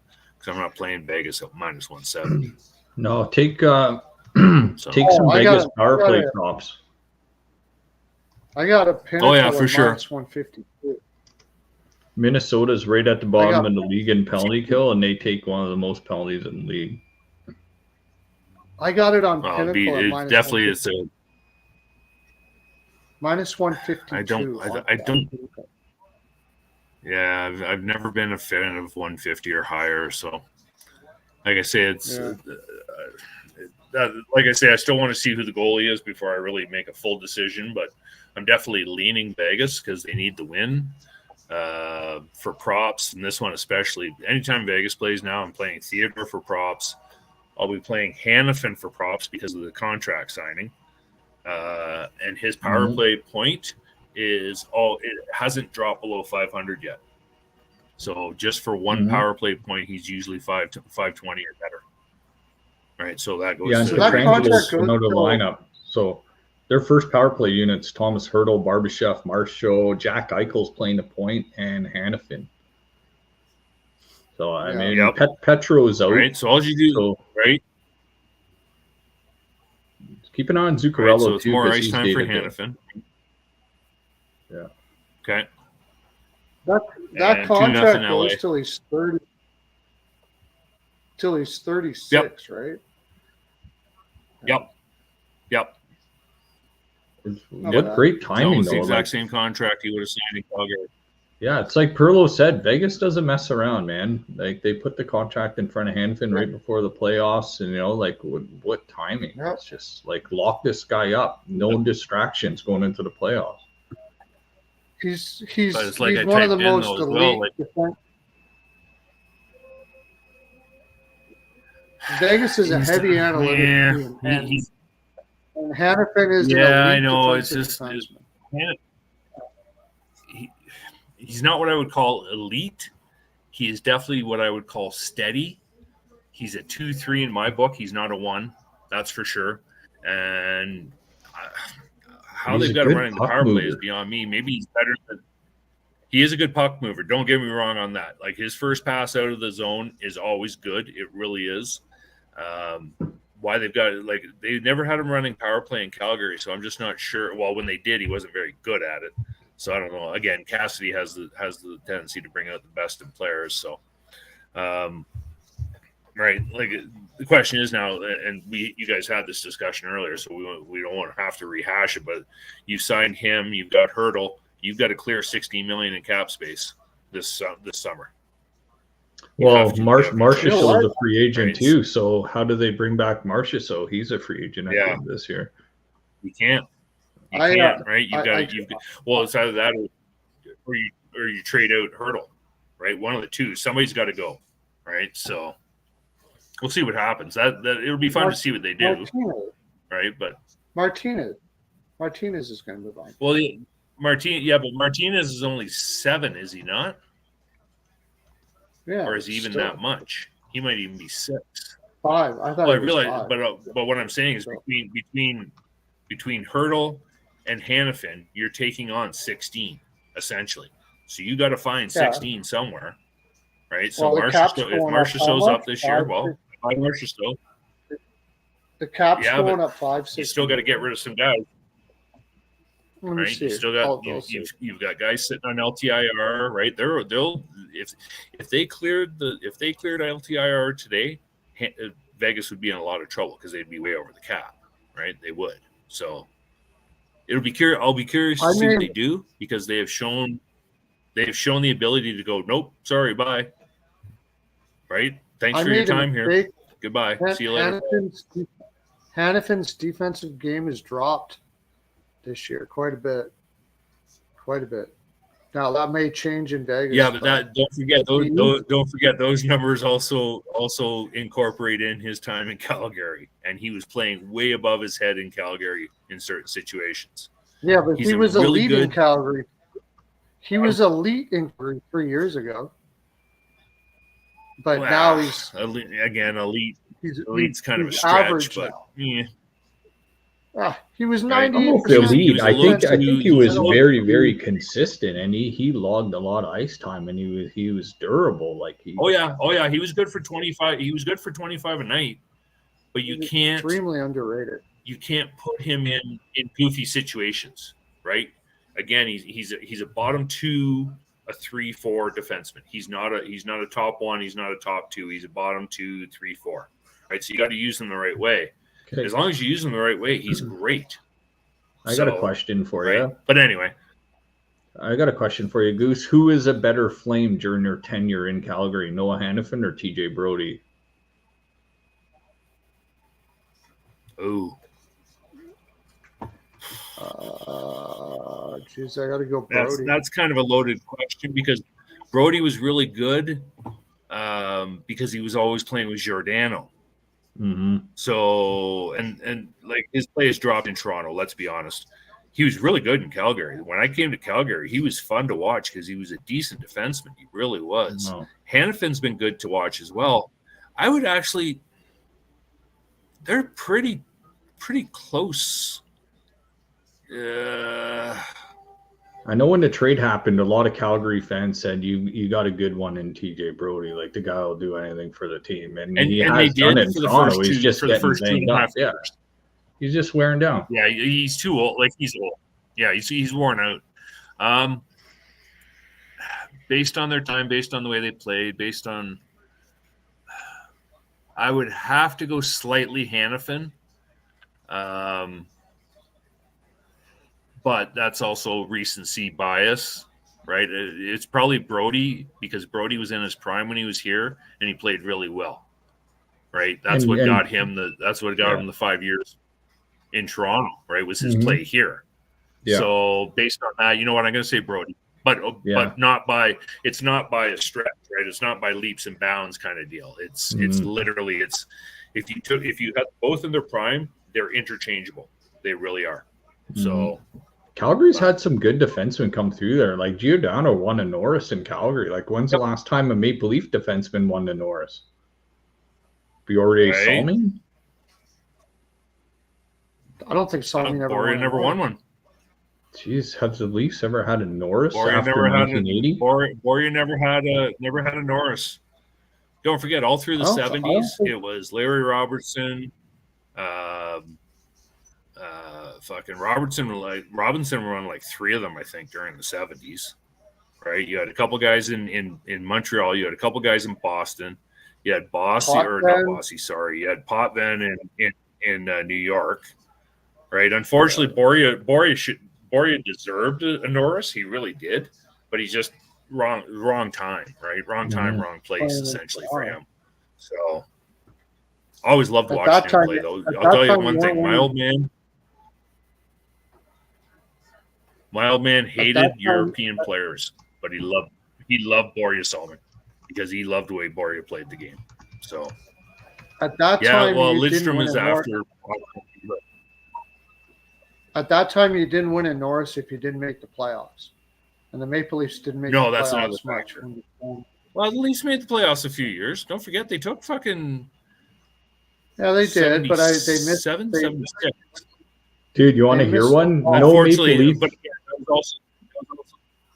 that was also the heyday of the Canadians, right? Like literally, like you pretty much handed Larry Robinson every fucking year. Yeah. Right. And so no Toronto Maple Leaf has ever won a Norris. Yeah. Nope. None. No, wouldn't surprise me. Even with all the good defensemen they've had over the years. I couldn't think of one. Whatever. I don't even think there was an ex-Toronto Maple Leaf that ever won the Norris. I don't think there was even an ex-Toronto Maple Leaf. I don't think there was ever a player that played for the Leafs at any time that ever won the Norris. Besides maybe Murphy. Did Murphy win one year? No. In Toronto? No, I don't think so. No, Murphy never won. Not in Toronto. I'm talking about when a player that played for Toronto that won a Norris. I don't think they ever played for Murphy Toronto ever won in their whole career. No. In their whole career. No, but again, like I say, Boria could have and should have won a Norris. At least one Norris. He should have.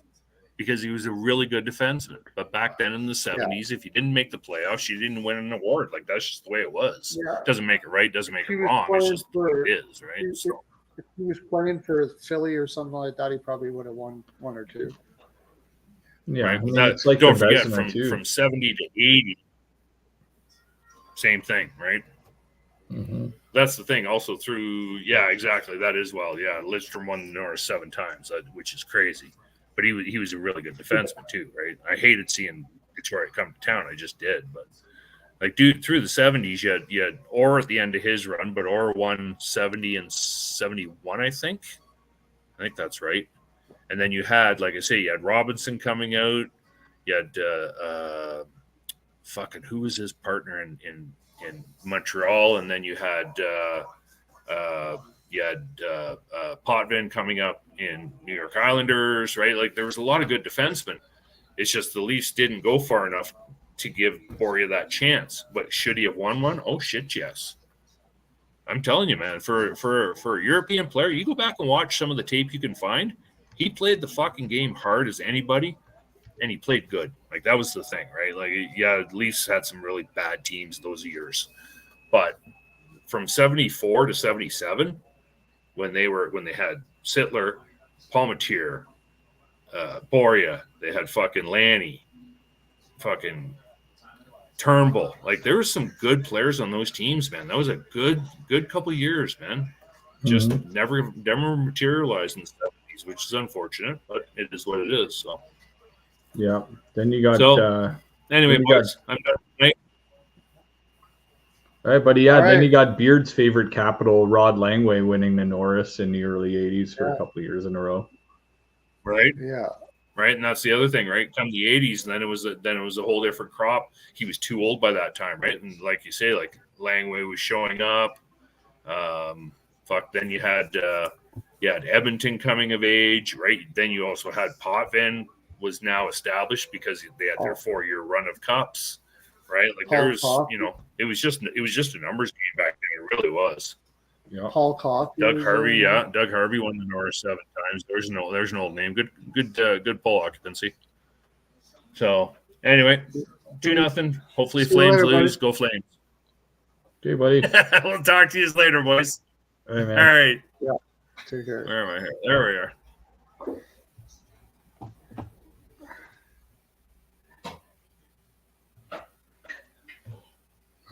Where am I there?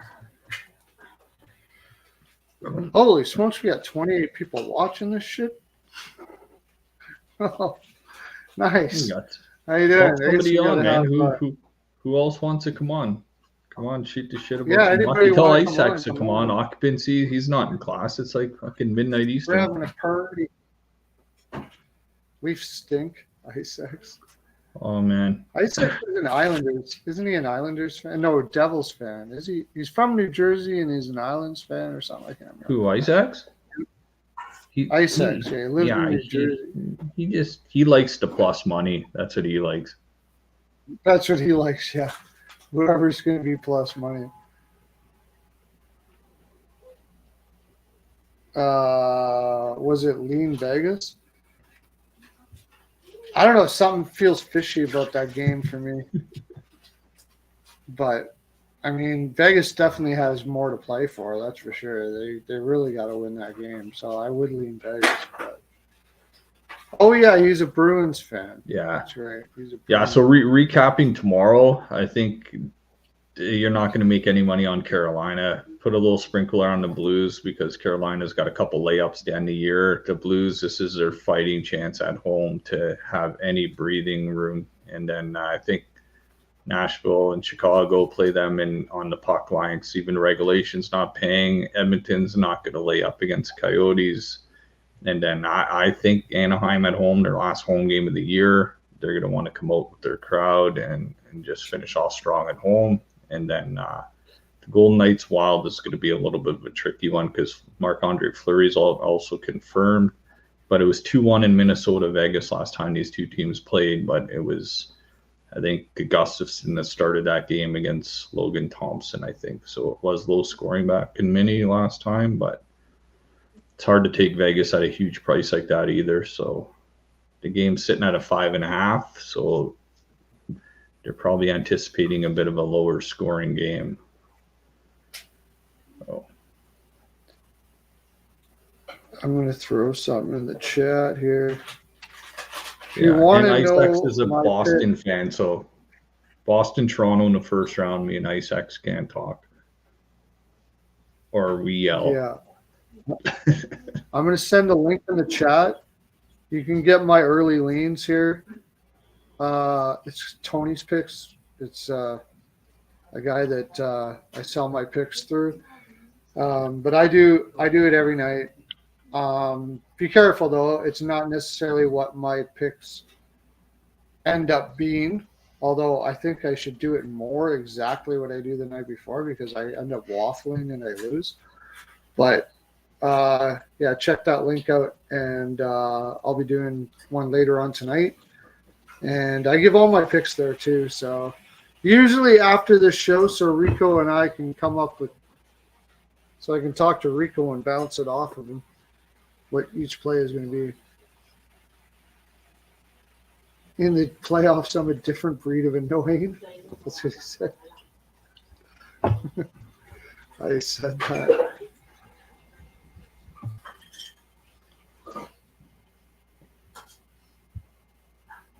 He's on. Ice says he's on the Blues and the Wild tomorrow, and that's it. Plus money. It's hard to back Vegas right now, man. Petrangelo's out of the lineup right now. He's day to day. The only thing is Zuccarello's day to day as well too. Like I just don't see a high scoring game in this game. So if Minnesota wins, I think they could clip them maybe like 3-2 or something. So I mean, I'm not a price you're gonna Thompson have to pay fan. on Vegas. I'm not a Thompson fan. And you know what? I'm Fleury's going back to Vegas again. You know, he's always got that little chip on his shoulder, and he's already confirmed. And like I always say, when they confirm a goalie this early, I always kind of like it. It's like the Islanders did with Varlamov. They're confirming him a day or so ahead.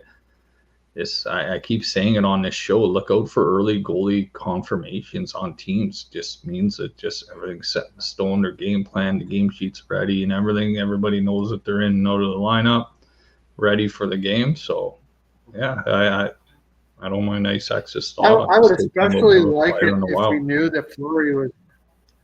I would especially like it if we knew that Fleury was going to retire at the end of the year, but it doesn't sound like he's going to. But still, it kind of put a little bit of a shine on a rough season to beat Vegas with Fleury and in goal, right? Like that's an extra Minnesota will boost. probably come out hard, man. I know the Blues are going to come out hard, and the Wild are going to come out hard. So those are two plays where it's a game of hockey, man. You can't just lean on the better team every night, even though they're paying like almost 2-1. Maybe Minnesota first period wouldn't be a bad look. I mean, they say that it might be, but I get the feeling that Fleury's not done. I think he's coming back for one more year. If he's not going anywhere, if he's coming back, he's come back with the Wild. But the thing is, they're still in that salary cap shit for one more year with Parise and Suter. So it's like the light at the end of the tunnel here. You pretty much know what the roster is going to be next year. There's not much they can do. Yeah. Kind of depends on how much Rossi improves next year.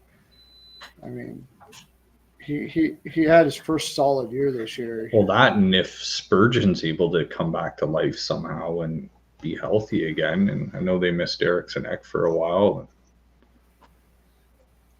Yeah, they're not the same team without Spurge for sure. And they were without Brodin quite a bit too. Like, and it's not a team that's all that deep. Fortunately for them, they had Faber. Well, and that's what I was going to mention. That's another year of him growing into his body as well too, a little more mature. Yeah. Unless it's hard. You got the sophomore slump, as they call it, but I don't think of it as a slump. It's just that people know who you are now, right? Your first year, a lot of times, they're not watching for you, especially with guys that weren't number one picks and stuff like that. Yeah, and that's another year of Zuccarello getting older as well too. He isn't getting any younger. Yeah. Yeah. How many the guy's hurt years? right now, and he's 36, and he's hurt right now. How many years day to day? His contract. He's got to be almost done that contract, isn't he? Well, thanks for the update, St. Martin. Kings 3-0. Yeah. 3-0. Yeah. I mean,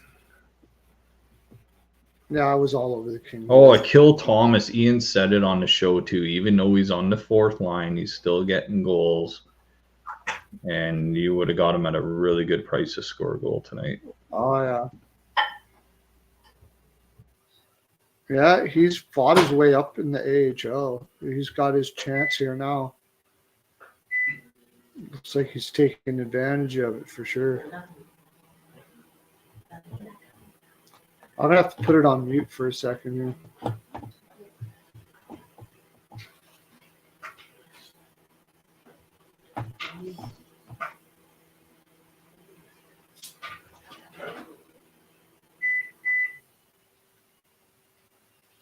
Oh, maybe not. What was I looking up?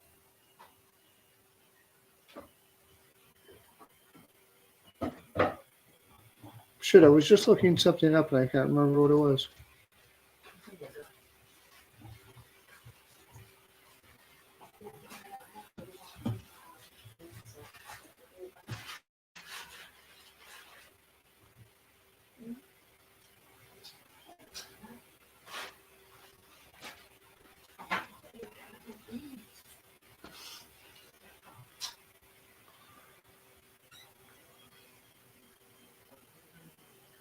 Oh, yeah, it was Zuccarello's. That's what I was looking at. Zuccarello's contract.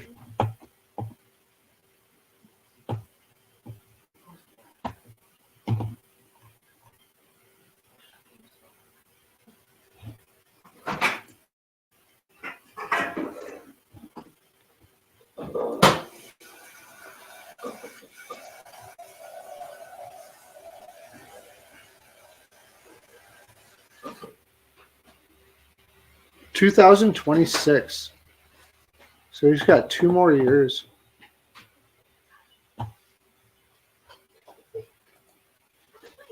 Oh. Sunday's games stink. That's a ways away.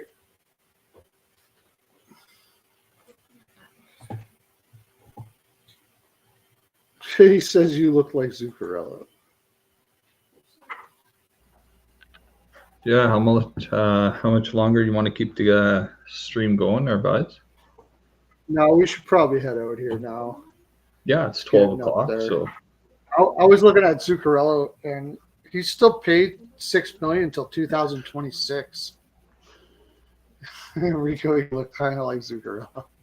he's getting paid till 2026. Yeah, $6 million until 2026. Oh, So he's God. gonna be 38. Oh man, imagine making that type of money in the NHL until you're 38. And you can't. I mean, you don't want to buy anybody else out either, right? So you pretty much got to let that contract go. Is it after next year that those 2 contracts come off for Suter and Parise? Yeah, 1 more year. 1 more year. And then they're gonna freaking they could rock everything. Yeah. They could turn that team into something really special with that kind of cap space. Yeah. But yeah, I mean, all right. Yeah, we're not going to be back on till next week, so Saturday is going to be a good slate too. You got the Islanders, Rangers at 12:30. Saturday's card. Well, we could come on for a bit tomorrow and talk about it, but you're probably busy tomorrow night, right? We could probably do a quick rundown or whatever. I could even come on by myself and talk about Saturday's card. We could take a look at it right now and then run down it a little bit. There's just key games, right? The Islanders and Rangers at 12:30. I think the Rangers probably win that one. I think that's why they laid up, I think, a little bit tonight against Philly. Yeah, why the hell didn't I think of that? Philadelphia, that was a look-ahead spot, all the shit there. Mhm. I said that on the show last night. I told you that. The Islanders are sandwiched right in between 2 games against Rangers. I like the over, though, more, and it still didn't hit.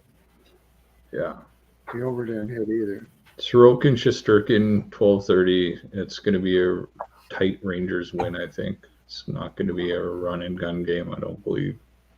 Not at 12:30 Eastern. No, I don't think so either.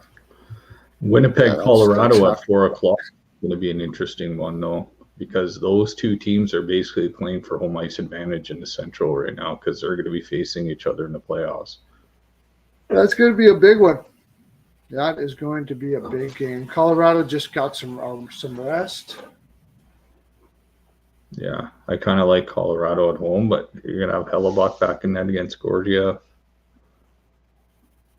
Yeah, that's probably Colorado's spot there, but I don't think I'll bet it.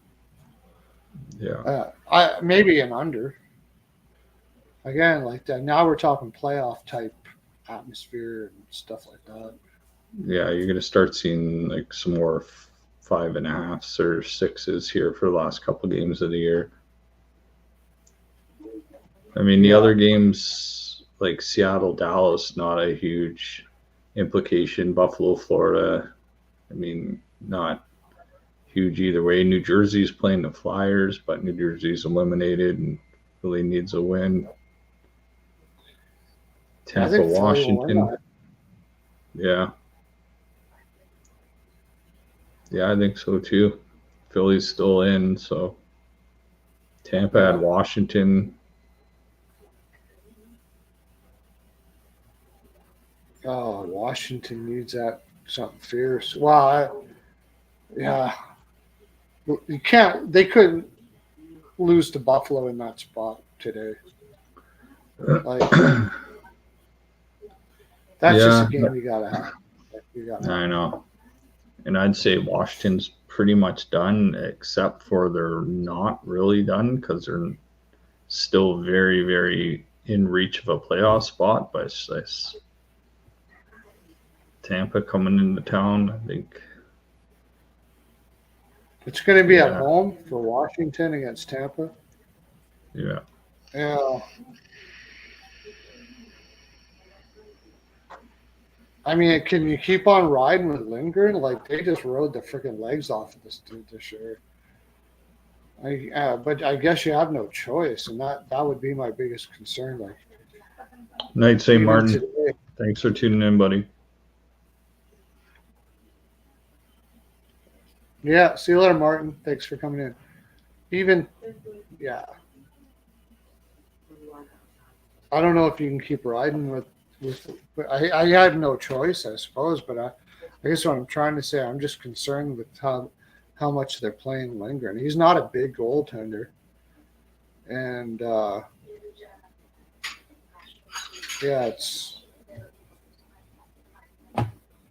would be my big concern in that game. Yeah, I'm going to bounce off here in a minute too, but Vancouver and Edmonton's going to be an interesting one on Hockey Night in Canada as well too. Yeah, I just go the over on that one. Yeah, I don't think that's going to be an under. All right, brother. Be my okay, buddy. It's good talking to you, man. I know it's getting late for you. Yeah, for sure. Right. Yeah, and if anybody's still watching, thanks so much for hanging out with us tonight. And thanks in the chat. Thanks everybody for tuning in. We always love talking hockey and love even more you guys sharing it with you. So appreciate it. Thanks for tapping that like and subscribing and all the stuff you guys do to support us. It makes us feel good on our insides and keeps us going every day and having fun doing this. So we'll have the maestro back soon enough. Mr. Beard will be back eventually, but until then, everybody have a great weekend. I may jump on for the hell of it tomorrow night just to talk hockey because that's what I do. I may not, but if I do, I'll see you then. And then if not, we'll see you back on Monday where we're getting right close to the playoffs. It's going to be a blast. Have a good one, everybody. Good night.